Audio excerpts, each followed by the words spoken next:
Hello, my dear students. Welcome back to Industrial Relation, 18th session. ഇന്ന് നമ്മൾ രണ്ടാമത്തെ module start ചെയ്യാണ് discipline and grievance management. ഇതൊക്കെ നിങ്ങൾക്ക് പ്രൊജക്റ്റ് എടുക്കാൻ പറ്റുന്ന ടോപ്പിക്സ് ആണ്. ഡിസിപ്ലിൻ എന്താണ്? ഡിസിപ്ലിൻ എന്ന് വെച്ചാൽ ചില റെഗുലേഷൻസ് അല്ലെങ്കിൽ കണ്ടീഷൻസ് നമ്മുടെ എംപ്ലോയീസിന് ഇമ്പോസ് ചെയ്യാണ്, ഫോഴ്സ് ചെയ്യാണ്. ആരാണ് ഫോഴ്സ് ചെയ്യുന്നത്? മാനേജ്മെൻറ്റ് ഫോഴ്സ് ചെയ്യുന്നു. എന്തിനാണ്? In order to either correct or prevent behaviours that are detrimental to the organisation. അതായത് നമ്മളുടെ ഓർഗനൈസേഷന് ഹാനികരമായിട്ടുള്ള സ്വഭാവ ഗുണങ്ങൾ പ്രിവെൻറ്റ് ചെയ്യാനും അങ്ങനെ അത് വന്നു ഭവിച്ചിട്ടുണ്ടെങ്കിൽ അത് കൺട്രോൾ ചെയ്യാൻ വേണ്ടി നമ്മുടെ മാനേജ്മെൻറ്റ് എംപ്ലോയീസിൻ്റെ അടുത്ത് ഫോഴ്സ് ചെയ്യുന്ന ചില കണ്ടീഷൻസ് അല്ലെങ്കിൽ റെഗുലേഷൻസിനെയാണ് ഡിസിപ്ലിൻ എന്ന് പറയുന്നത്. ആക്ച്വലി ഇങ്ങനെയുള്ള ഡിസിപ്ലിൻ കൊണ്ട് ഒരിക്കലും എംപ്ലോയീസിനെ കൺഫ്യൂസ്ഡ് ആക്കുകയോ അല്ലെങ്കിൽ അവരെ അടിച്ചമർത്തുകയോ അല്ല ഉദ്ദേശിക്കുന്നത്. നമുക്കറിയാം നമ്മുടെ ഓർഗനൈസേഷൻ എന്ന് പറയുന്നത് ഒരു ആർട്ടിഫിഷ്യൽ ആയിട്ടുള്ള ഒരു എൻറ്റിറ്റിയാണ്, അല്ലേ? ഒരു സാങ്കല്പികമായിട്ടുള്ള ഒരു രൂപമാണ് ഒരു ഓർഗനൈസേഷൻ. നമുക്കൊരു ഓർഗനൈസേഷൻ്റെ ബിൽഡിംഗ് കാണിച്ചിട്ട് ഇതാണ് ഓർഗനൈസേഷൻ എന്ന് പറയാൻ പറ്റില്ല. അതാണ് ഓർഗനൈസേഷൻ്റെ ബിൽഡിംഗാണ്, അല്ലേ? ഓർഗനൈസേഷൻ ഒരു ഫിസിക്കൽ എക്സിസ്റ്റൻസ് ഇല്ല, സാങ്കല്പികമായിട്ടുള്ളൊരു രൂപമാണ്. അപ്പം അങ്ങനെയുള്ള സാങ്കല്പികമായിട്ടുള്ള രൂപത്തിന് സംരക്ഷണം കൊടുക്കുക, അതിനെ നിലനിർത്താൻ വേണ്ടിയിട്ട് നമ്മൾ ആ ഓർഗനൈസേഷൻ എംപ്ലോയീസ് ആയിട്ട് മാറുമ്പോൾ നമ്മളുടെ ബിഹേവിയർ അതനുസരിച്ച് കൺട്രോൾഡ് ആവണം. നമ്മൾ ഓർഗനൈസേഷൻ്റെ ഉള്ളിൽ ഒരു എംപ്ലോയി ആയിട്ട് കയറി കഴിയുമ്പോൾ ആ എംപ്ലോയി എന്നുള്ള രീതിയിലാണ് നമ്മളവിടെ ബിഹേവ് ചെയ്യേണ്ടത്, അല്ലാതെ നമുക്ക് നമ്മളുടെ തോന്നിയ രീതിയിൽ അവിടെ ബിഹേവ് ചെയ്യാൻ പറ്റില്ല. അപ്പോൾ അതിന് വേണ്ടിയിട്ടാണ് ഡിസിപ്ലിൻ. അപ്പോൾ അത് ഒരിക്കലും എംപ്ലോയീസിനെ അടിച്ചമർത്താനോ അവരെ കൺഫ്യൂസ്ഡ് ആക്കാനോ വേണ്ടിയിട്ടല്ല. ഓക്കെ, സോ ആ രീതിയിലുള്ള ഡിസിപ്ലിനെ കുറിച്ചിട്ട് റിച്ചാർഡ് ഡി കൽഹോൺ എന്ന് പറഞ്ഞൊരു ഓഥർ പറയുന്നത് ഇങ്ങനെയാണ്: ഡിസിപ്ലിൻ നമുക്കൊരു ഫോഴ്സായിട്ട് കൺസിഡർ ചെയ്യാം. അത് ഈ പറയുന്ന ഇൻഡിവിജ്വലായിട്ടുള്ള എംപ്ലോയീസ്, ഗ്രൂപ്പ് ഓഫ് എംപ്ലോയീസ്, ഇവരെ കൃത്യമായിട്ട് ഫോളോ ചെയ്യാനായിട്ട് പറയുന്ന റൂൾസ് ആൻഡ് റെഗുലേഷൻസും പ്രൊസീജിയേഴ്സുമാണ്. ഇത് നമ്മളുടെ ഓർഗനൈസേഷൻ്റെ ഇഫക്റ്റീവ് ഫങ്ഷനിങ്ങിന് വളരെ അത്യാവശ്യമായിട്ടുള്ളതുമാണ്, അല്ലേ? പങ്ക്ച്വലായിട്ട് വരിക, കൃത്യസമയത്ത് എത്തുക, ഒരു ഡിസിപ്ലിനറി കണ്ടീഷനാണത്. നിങ്ങളുടെ ജോബ് രാവിലെ 9 o'clock സ്റ്റാർട്ട് ചെയ്യുന്നു, കൃത്യം 9 o'clock തന്നെ ജോബ് സ്റ്റാർട്ട് ചെയ്തിരിക്കണം. ഒരു കണ്ടീഷൻ പറയാണ്, ഒരു ഡിസിപ്ലിൻ കണ്ടീഷൻ പറയാണ്. ആ ഡിസിപ്ലിൻ എല്ലാവരും പാലിച്ചാലേ ഓർഗനൈസേഷൻ മുന്നോട്ട് പോകാൻ പറ്റുള്ളൂ. ഓർഗനൈസേഷനിൽ 100 പേരുണ്ട്, ആകെ 2 പേര് 9 മണിക്കാണ് വന്നുള്ളൂ, ബാക്കി 98 പേരും 10:30 മണിക്കാണ് വന്നിട്ടുണ്ടെങ്കിൽ ഓർഗനൈസേഷൻ്റെ ആക്ടിവിറ്റീസ് എങ്ങനെയാണ് നടക്കുക? അപ്പോൾ അതാ പറഞ്ഞത്, നമ്മളുടെ ബിഹേവിയറിനെ കൺട്രോൾ ചെയ്യാനും ഓർഗനൈസേഷന് ഹാനികരമാവുന്ന രീതിയിൽ നമ്മുടെ ബിഹേവിയർ ആവാതിരിക്കാനും അതിനെ പ്രിവെൻറ്റ് ചെയ്യാനും കൂടിയിട്ടുള്ളതാണ് ഡിസിപ്ലിൻ. ഇനി വില്യം ആർ സ്പ്രേഗൽ അതുപോലെ എഡ്വാർഡ് ഷുൾസ്, ഈ 2 ഓതേഴ്സും പറയുന്ന ഒരു ഡെഫിനിഷൻ എന്താണെന്ന് നോക്കാം. ഡിസിപ്ലിൻ ഒരു ഫോഴ്സാണ്. അത് നമ്മൾ നേരത്തെ പറഞ്ഞ പോലെ തന്നെ ഓർഗനൈസേഷനിലെ എംപ്ലോയീസും ആ എംപ്ലോയീസിൻ്റെ ഗ്രൂപ്പ്സിനും കൃത്യമായി ഒബ്സർവ് ചെയ്യാൻ പറയുന്ന റൂൾസ്, റെഗുലേഷൻസ്, പ്രൊസീജിയേഴ്സാണ്. ഇത് ഫോളോ ചെയ്താൽ മാത്രമേ ഓർഗനൈസേഷൻ അതിൻ്റെ ഒബ്ജക്റ്റീവ്സ് അച്ചീവ് ചെയ്യാനായിട്ട് പറ്റുള്ളൂ. ഇതൊരു ഫോഴ്സാണ്. ഈ ഫോഴ്സ് എന്ന് പറയുന്നത് ഒരു ഫിയർ ഉണ്ടാക്കുന്ന ഫോഴ്സും കൂടിയാണ്. സോ ദാറ്റ് നമ്മളുടെ എംപ്ലോയീസ് ഓർഗനൈസേഷന് ഹാനികരമല്ലാത്ത രീതിയിൽ ബിഹേവ് ചെയ്യാൻ വേണ്ടിയിട്ട്, ഹാനികരമായിട്ടുള്ള രീതിയിൽ ബിഹേവ് ചെയ്ത് കഴിഞ്ഞാൽ ഈ ഫോഴ്സ് അവരിലൊരു ഫിയർ ഉണ്ടാക്കും. ഓക്കെ, ഈ ഫിയർ എന്താണെന്ന് വെച്ച് കഴിഞ്ഞാൽ ഈ ഡിസിപ്ലിൻ ആയിട്ടുള്ള കണ്ടീഷൻസോ റെഗുലേഷൻസോ വയലേറ്റ് ചെയ്യുമ്പോൾ അതിനുള്ള പെനാലിറ്റീസ് ഉണ്ടാവും. അതാണ് ഫിയർ ഉണ്ടാക്കുന്നത്. അപ്പോൾ ആ ഒരു ഫിയർ ഉള്ളത് കൊണ്ട് ആ രീതിയിൽ ബിഹേവ് ചെയ്യാതെ ആ ബിഹേവിയറിനെ കൺട്രോൾ ചെയ്യും. അതാണ് നമ്മളുടെ ഡിസിപ്ലിൻ. ഇനി നെക്സ്റ്റ് ഒരു ഓർഡർ പറയുന്നതാണ് ഓഡ്വേ ടെഡ് എന്ന് പറഞ്ഞിട്ട്. ഡിസിപ്ലിൻ എന്ന് പറയുന്നത് ഒരു ഓർഡറാണ്. നമ്മുടെ ഓർഗനൈസേഷനിലെ മെമ്പേഴ്സ് എല്ലാം അതിനോട് വളരെ യോജിച്ച് നിൽക്കേണ്ടതാണ്. അത് നമുക്ക് വളരെ അത്യാവശ്യമായിട്ടുള്ള കാര്യമാണ്.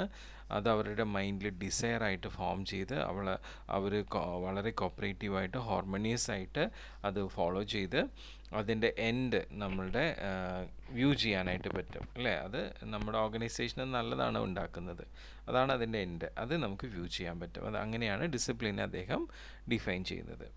സോ ഇങ്ങനെയൊക്കെയുള്ള ഡിസിപ്ലിൻ എന്ന് പറയുന്നത് നമ്മുടെ ഓർഗനൈസേഷനിലുള്ള കണ്ടീഷനാണ്. അത് നമ്മളുടെ എംപ്ലോയീസിന് സ്വന്തമായി അവരുടെ ബിഹേവിയറിൽ ഫോളോ ചെയ്യേണ്ടതാണ്.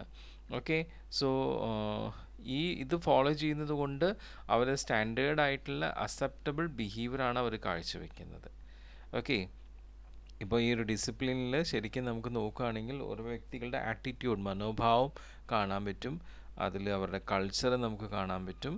അതുപോലെ തന്നെ ഓരോ പർട്ടിക്കുലർ എൻവയോൺമെൻറ്റിൽ അവരുടെ ഓരോ ഇൻഡിവിജ്വൽസും എത്രത്തോളം കോപ്പറേറ്റീവായിട്ട് ബിഹേവ് ചെയ്യണം എന്നുള്ളതിനെക്കുറിച്ചുള്ള കാര്യങ്ങളും ഈ ഡിസിപ്ലിനിൽ വരുന്നതാണ്. ഓക്കെ, സോ ഈ ഡിസിപ്ലിൻ എന്ന് പറയുന്നത് നമ്മൾ സ്വമേധയാ നമ്മൾ അക്സെപ്റ്റ് ചെയ്യേണ്ട ഒരു കാര്യമാണ്. നമ്മൾ സ്വമേധയാ അക്സെപ്റ്റ് ചെയ്ത് ഓക്കെ നമ്മൾ ആ രീതിയിൽ ബിഹേവ് ചെയ്യണം എന്നുള്ളത് നമ്മൾ മനസ്സിലാക്കി അതനുസരിച്ച് പ്രവർത്തിക്കുക എന്നുള്ളതാണ്. അങ്ങനെയാണ് ഡിസിപ്ലിൻ നമ്മൾ ഫോളോ ചെയ്യേണ്ടത്. സോ ഈ ഓർഗനൈസേഷനിലുള്ള ഈ ഒരു ഡിസിപ്ലിൻ നമ്മളുടെ വില്ലിങ്നെസ്സോട് കൂടിയിട്ടാണ് ഫോളോ ചെയ്യേണ്ടത്. ഓക്കെ, ചിലപ്പോൾ അങ്ങനെ നമ്മുടെ വില്ലിങ്നെസ്സോട് കൂടി നമ്മൾ ഫോളോ ചെയ്യുന്നുണ്ടാവില്ലെങ്കിൽ ഏതെങ്കിലും എക്സ്റ്റേണൽ ഏജൻസി നമ്മളത് ഇമ്പ്രൂവ് ചെയ്യിക്കുന്നുണ്ടാവും. സോ ആ രീതിയിൽ നോക്കുമ്പോൾ നമുക്ക് ഡിസിപ്ലിൻ പോസിറ്റീവായിട്ടും നെഗറ്റീവായിട്ടും വരുന്നുണ്ട് പറഞ്ഞു.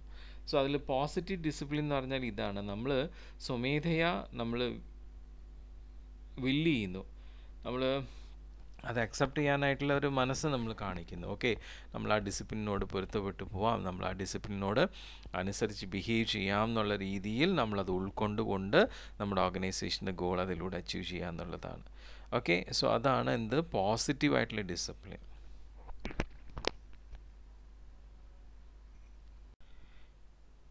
ഇനി നെഗറ്റീവ് ഡിസിപ്ലിൻ എന്ന് പറഞ്ഞു കഴിഞ്ഞാൽ ഇത് എക്സ്റ്റേണൽ ആയിട്ടുള്ള ഒരു ഏജൻസി നമ്മളെ ഫോഴ്സ് ചെയ്തിട്ട് നമ്മൾ ഫോളോ ചെയ്യുന്നതാണ് നെഗറ്റീവ് ഡിസിപ്ലിൻ. ദാറ്റ് മീൻസ് നമുക്ക് സ്വാഭാവികമായിട്ട് ഡിസിപ്ലിനോട് താല്പര്യമില്ല, പക്ഷേ പുറമേ നിന്നും നമ്മൾ ഫോഴ്സ് ചെയ്യപ്പെടുകയാണ്. ഈ ഡിസിപ്ലിൻ നിങ്ങൾ ഫോളോ ചെയ്തില്ലെങ്കിൽ നിങ്ങൾ പനിഷ് ചെയ്യപ്പെടും, നിങ്ങൾക്ക് അതിൻ്റെ കോൺസിക്വൻസസ് നേരിടേണ്ടി വരും എന്ന് പറഞ്ഞ് ഭീഷണിപ്പെടുത്തി പേടിപ്പിച്ചിട്ട് നമ്മളെ കൊണ്ട് ആ ഡിസിപ്ലിൻ ഫോളോ ചെയ്യിക്കുക. അപ്പം ഡിസൊബീഡിയൻ ആവുക, ഇൻഡിസിപ്ലിൻ ആവുമ്പോൾ നമുക്ക് പണിഷ്മെൻറ്റ് കിട്ടും, അല്ലെങ്കിൽ അതിനുള്ള അനന്തരഫലങ്ങൾ നമ്മൾ ഫേസ് ചെയ്യേണ്ടി വരും എന്നുള്ള പേടി കൊണ്ട് ആ ഡിസിപ്ലിൻ ഫോളോ ചെയ്യുക. അപ്പം നമ്മൾ അത് ഫുള്ളി അതിലേക്ക് നമ്മൾ അക്സെപ്റ്റ് ചെയ്തിട്ടില്ല, നമ്മൾ വിൽഫുള്ളായിട്ട് അത് അക്സെപ്റ്റ് ചെയ്യാതെ ഫോഴ്സ്ഫുള്ളായിട്ട് അക്സെപ്റ്റ് ചെയ്യുക. അതിനെയാണ് നെഗറ്റീവ് ഡിസിപ്ലിൻ എന്ന് പറയുന്നത്. Okay, so whatever it may be the ഡിസിപ്ലിൻസിൻ്റെ ഒബ്ജക്റ്റീവ് എന്താണെന്ന് വെച്ച് കഴിഞ്ഞാൽ സ്വാഭാവികമായിട്ടും ഒരിക്കലും ഒരു ഓർഗനൈസേഷൻ ഡിസിപ്ലിൻ അടിച്ചേൽപ്പിക്കാൻ ശ്രമിക്കാറില്ല. പക്ഷേ എപ്പോഴും ഡിസിപ്ലിൻ ഫോം ചെയ്യുമ്പോൾ അതിൻ്റേതായിട്ടുള്ള റൂൾസ് ആൻഡ് റെഗുലേഷൻസ് ഫോം ചെയ്യുമ്പോൾ അത് നമ്മളുടെ എംപ്ലോയീസ് വിൽഫുള്ളായിട്ട് അക്സെപ്റ്റ് ചെയ്യുന്ന രീതിയിലാണ് ഫോം ചെയ്യുന്നത്. അതിൻ്റെ റൂൾസ്, റെഗുലേഷൻസ്, സ്റ്റാൻഡേർഡ്സ്, പ്രൊസീജിയേഴ്സ് എല്ലാം ഓക്കെ അത് ആ രീതിയിൽ വിൽഫുള്ളായിട്ട് എല്ലാവരും അക്സെപ്റ്റ് ചെയ്യുന്ന രീതിയിൽ, പോസിറ്റീവായിട്ടുള്ള ഡിസിപ്ലിനായിട്ട് അക്സെപ്റ്റ് ചെയ്യാവുന്ന രീതിയിൽ, അത് ഒരു ഒബ്ജക്റ്റീവാണ് ഡിസിപ്ലിൻ്റെ. പിന്നെ രണ്ടാമത്തെ ഒബ്ജക്റ്റീവ് വെച്ച് കഴിഞ്ഞാൽ ഈ ഡിസിപ്ലിൻ കൊണ്ട് ഈ പറയുന്ന എംപ്ലോയീസിനൊരു ഗുണപാഠം ഉണ്ടാവണം അല്ലേ, ഒരു സദാചാര മൂല്യം അവർക്ക് കിട്ടണം. അതുപോലെ തന്നെ അവർക്ക് ഈ ഒരു ഡിസിപ്ലിൻ ഫോളോ ചെയ്യുന്നതുകൊണ്ട് അവർ നല്ല എഫിഷ്യൻ്റായിട്ട് മാറുകയും വേണം, അത് പ്രൊമോട്ട് ചെയ്യുക. പിന്നെ അതുപോലെ തന്നെ എല്ലാം പരസ്പരം നല്ല സഹകരണത്തിൻ്റെ ഒരു ഫീലിംഗ് അവരിലേക്ക് ഡെവലപ്പ് ചെയ്യാനായിട്ട്. പിന്നെ അതുപോലെ സെൻസ് ഓഫ് ടോളറൻസ് അല്ലേ, നമുക്ക് നമ്മുടെ ഓർഗനൈസേഷന് നിരക്കാത്ത രീതിയിലുള്ള ബിഹേവിയറിനെ കൺട്രോൾ ചെയ്യുക, അതിന് ടോളറേറ്റ് ചെയ്യുക. നല്ലൊരു ബിഹേവിയർ കാഴ്ചവെക്കുമ്പോൾ തീർച്ചയായിട്ടും അതിനുള്ള റെസ്പെക്റ്റ് ഓരോരുത്തർക്കും കിട്ടുകയും ചെയ്യും. അപ്പോൾ അതും ഫോം ചെയ്യുക, അതും നമ്മുടെ ഡിസിപ്ലിൻ്റെ ഉദ്ദേശമാണ്.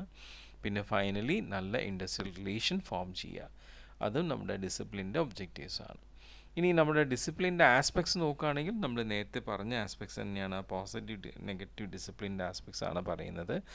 അതിൽ പോസിറ്റീവ് ആസ്പെക്റ്റ് എന്ന് പറയുമ്പോൾ നമ്മൾ വിൽഫുള്ളായിട്ട് നമ്മൾ മാനസികമായിട്ട് ആ ഒരു ഓർഗനൈസേഷൻ്റെ ഡിസിപ്ലിൻ അംഗീകരിക്കുകയും അത് ഫോളോ ചെയ്യുകയും ചെയ്യുകയാണ്. അങ്ങനെ വരുമ്പോൾ നമ്മൾ സെൽഫ് ഡിസിപ്ലിൻ ആവുകയാണ് ചെയ്യുന്നത്. അപ്പോൾ അങ്ങനെ ഒരു സെൽഫ് ഡിസിപ്ലിൻ അല്ലെങ്കിൽ പോസിറ്റീവായിട്ടുള്ള ഡിസിപ്ലിൻ നമ്മൾ അച്ചീവ് ചെയ്യുന്നത് അതിന് റിലേറ്റഡ് ആയിട്ട് നമുക്ക് ഒരു റെസ്പെക്റ്റ് റിവാർഡ് എന്ന രീതിയിലും നല്ല ഇഫക്റ്റീവ് ലീഡർഷിപ്പ് എന്നുള്ള രീതിയിലും കിട്ടുമ്പോഴാണ്. ഓക്കെ, അതാണ് പോസിറ്റീവായിട്ടുള്ള ആസ്പെക്റ്റ്.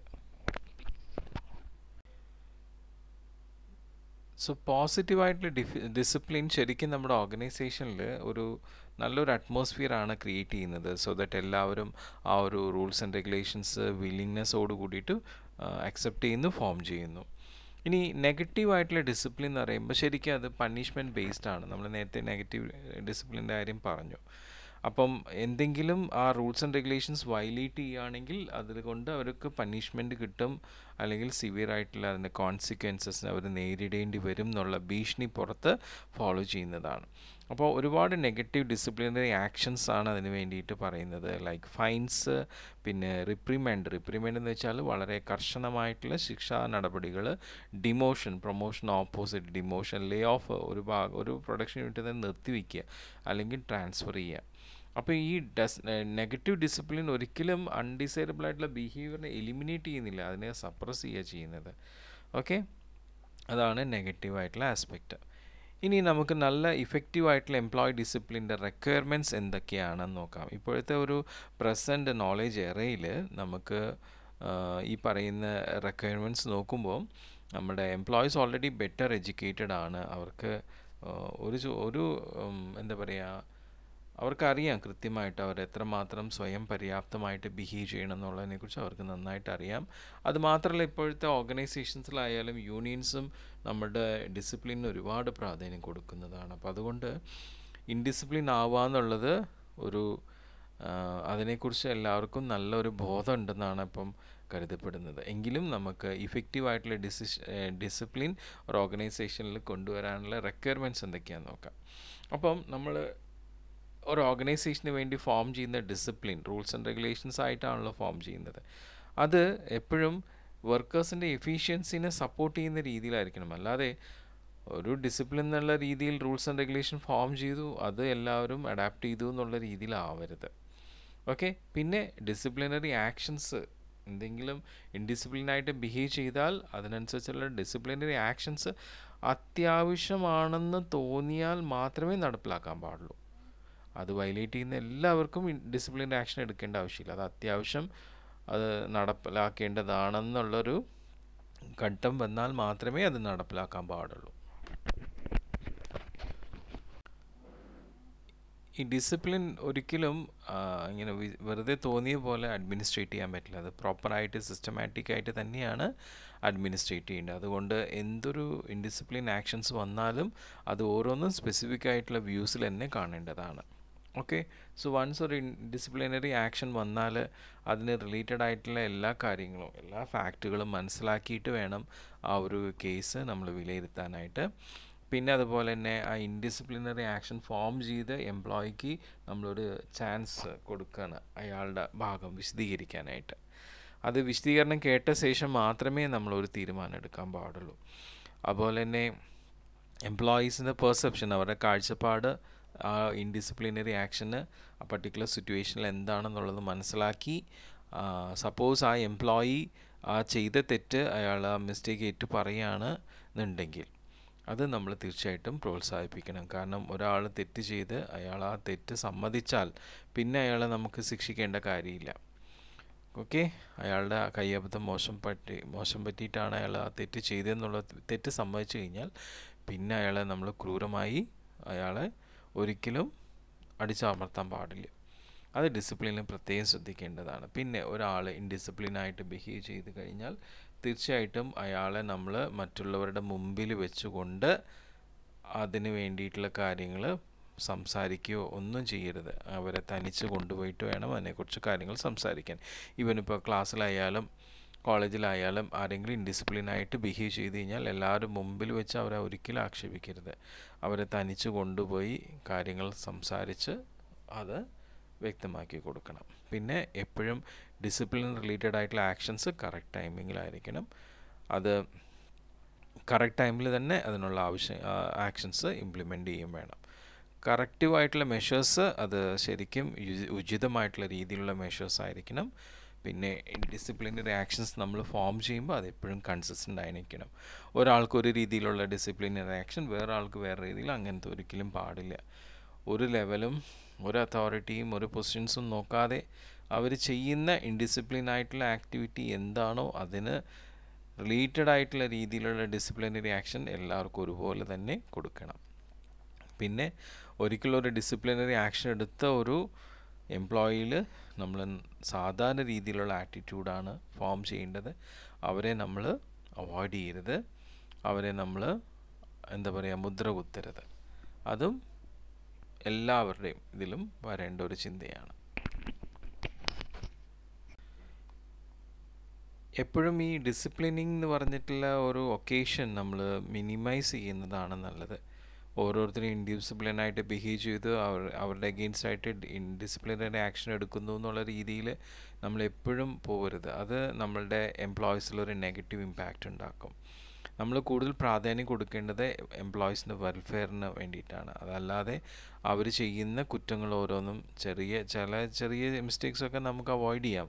വലിയ സിവിയറായിട്ടുള്ളത് മാത്രമേ നമ്മൾ കൺസിഡർ ചെയ്യാൻ പാടുള്ളൂ. പിന്നെ ആദ്യമേ വാർണിങ്ങും കാര്യങ്ങളൊക്കെ കൊടുത്ത ശേഷമാണ് ഡിസിപ്ലിനറി ആക്ഷൻസ് എടുക്കുന്നത്. അതുപോലെ തന്നെ എപ്പോഴും ഈ പറയുന്ന ഡിസിപ്ലിൻ ചെയ്ത ആൾ ആദ്യമേ ചിലപ്പോൾ സമ്മതിക്കുന്നുണ്ടാവില്ല, പക്ഷെ പിന്നീട് അയാൾ ആ മിസ്റ്റേക്ക് സമ്മതിക്കാനുള്ള സാഹചര്യങ്ങൾ നമ്മൾ മാക്സിമം കൊടുക്കുക. അതിൽ അയാൾ സമ്മതിച്ചു കഴിഞ്ഞാൽ പിന്നീട് ആളുടെ എഗെയിൻസ്റ്റ് ആയിട്ടുള്ള ആക്ഷൻ്റെ സിവിയറിറ്റി കുറയ്ക്കുക. സോ എപ്പോഴും നമ്മൾ ഒരു ഡിസിപ്ലിനറി ആക്ഷൻ എടുത്തു കഴിഞ്ഞാലും അല്ലെങ്കിൽ ഒരു ഡിസിപ്ലിനിങ് കാര്യങ്ങൾ നമ്മൾ ചെയ്യുമ്പോൾ അതിന് പ്രോപ്പറായിട്ടുള്ള ഓഡിറ്റിങ് നമ്മൾ ചെയ്തിട്ടുണ്ടാവണം. എത്ര എക്സ്റ്റെൻറ്റ് വരെയാണ് ഈ ഒരു ഇൻഡിസിപ്ലിൻ സിറ്റുവേഷൻ വന്നത്, അത് കറക്റ്റ് ചെയ്യാനായിട്ട് നമുക്ക് വേണ്ടി വന്നത്. ചിലപ്പോൾ ഒരു എംപ്ലോയർ ഇൻഡിസിപ്ലിൻ ബിഹേവിയർ കാഴ്ചവെച്ചു, അയാളെ നമ്മൾ പിടിച്ചു, സസ്പെൻഡ് ചെയ്തു, അയാളുടെ അടുത്ത് വിശദീകരണം നോക്കി, അയാൾ ഒരിക്കലും അയാളെ കുറ്റം സമ്മതിക്കുന്നില്ല, പിന്നെ വീണ്ടും സസ്പെൻഡ് ചെയ്ത് പിന്നെ കുറേ എൻക്വയറി നടത്തി, അങ്ങനെ കുറേ ഒരു 3-4 ഇൻസ്റ്റൻസ് സിറ്റുവേഷൻസ് കഴിഞ്ഞ് പിന്നെ ഫൈനലി ആണ് അയാൾ കുറ്റം സമ്മതിക്കുന്നത്. അപ്പോൾ ചിലപ്പോൾ ഒരുപാട് എക്സ്റ്റെൻഡ് ചെയ്ത് പോകാം. ചിലപ്പോൾ അയാൾ പിടിക്കപ്പെടുമ്പോൾ അപ്പം തന്നെ അയാൾ ചിലപ്പോൾ കുറ്റം സമ്മതിച്ചേക്കാം. അപ്പോൾ അതാണ് ആ എക്സ്റ്റെൻഡ് പറയുന്നത്. ആ കറക്റ്റ് ചെയ്യാനായിട്ടുള്ള എക്സ്റ്റെൻഡ് എത്രത്തോളം വന്നു, പിന്നെ അത് അവർ റിയലൈസ് ചെയ്യുമ്പോഴാണ്, അവരുടെ മിസ്റ്റേക്ക് അവർ റിയലൈസ് ചെയ്യുമ്പോഴാണ് അവർ സമ്മതിക്കുന്നത്. എത്ര എക്സ്റ്റെൻറ്റ് വരെ അവർക്ക് ആ റിയലൈസേഷന് വേണ്ടിയിട്ട് എടുത്തു, പിന്നെ ആ ഒരു ഇൻഡിസിപ്ലിനറി ബിഹേവിയർ നമ്മളുടെ ഓർഗനൈസേഷൻ ക്ലൈമറ്റിനെ എത്രത്തോളം ബാധിച്ചു എന്നുള്ള കാര്യമൊക്കെ കൃത്യമായി ഓഡിറ്റ് ചെയ്ത് വെക്കേണ്ടതാണ്.